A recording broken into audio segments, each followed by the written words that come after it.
Hey, it's Brian of TINYCRYPTOBLOG. I am long overdue for a video about stablecoins.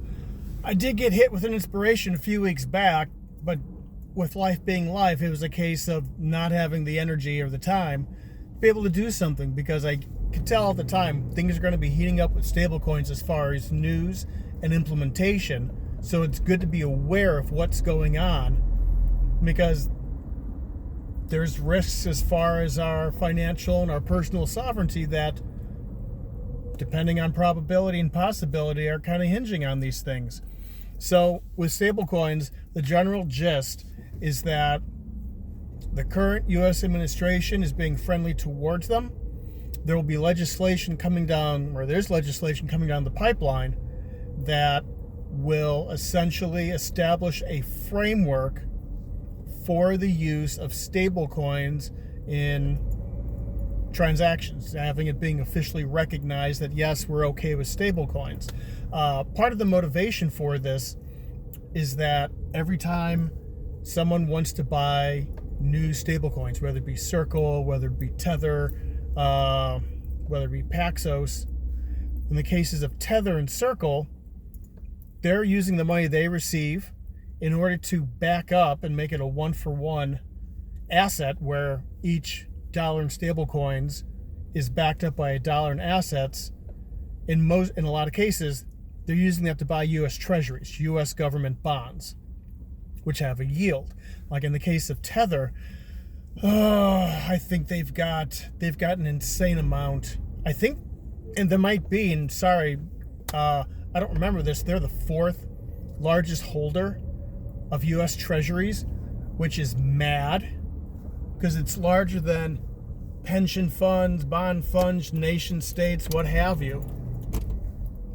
And then, so right there's one avenue to add extra liquidity for demand for U.S. debt, which on a long-term basis is not going to be sustainable from the perspective of the U.S. government side.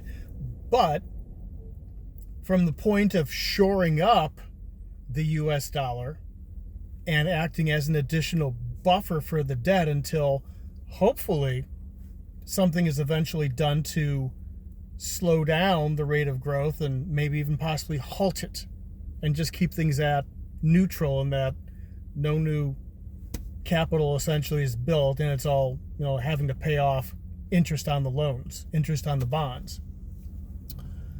That all said, there's definitely motivation to do that. Plus, if stablecoins are being used by companies worldwide to settle payments, because it's on a blockchain, because the transactions are usually done almost instantaneously, because it's faster than the SWIFT network,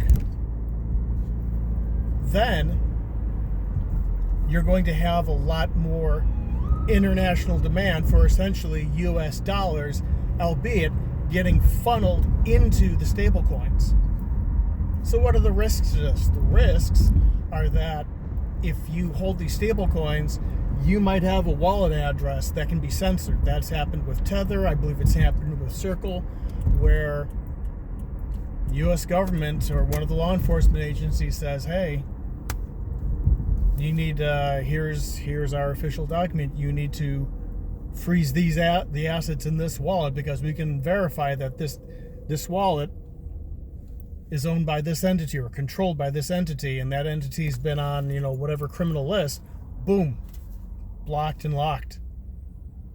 So there's always that risk, because you're essentially using a token on essentially on a centralized network, where you're either using their coin or you're using someone else's coin. Those are the options. You don't have much leeway in that.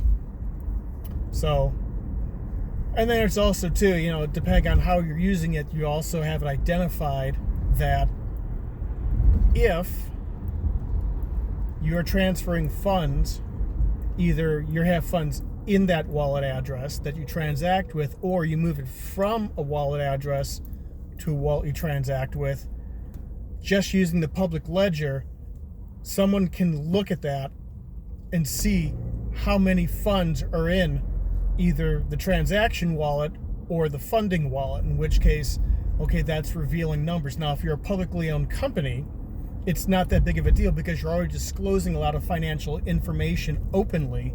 So for them to see, okay, they have $100 million in assets, $10 million of that is in a stablecoin wallet, no big deal.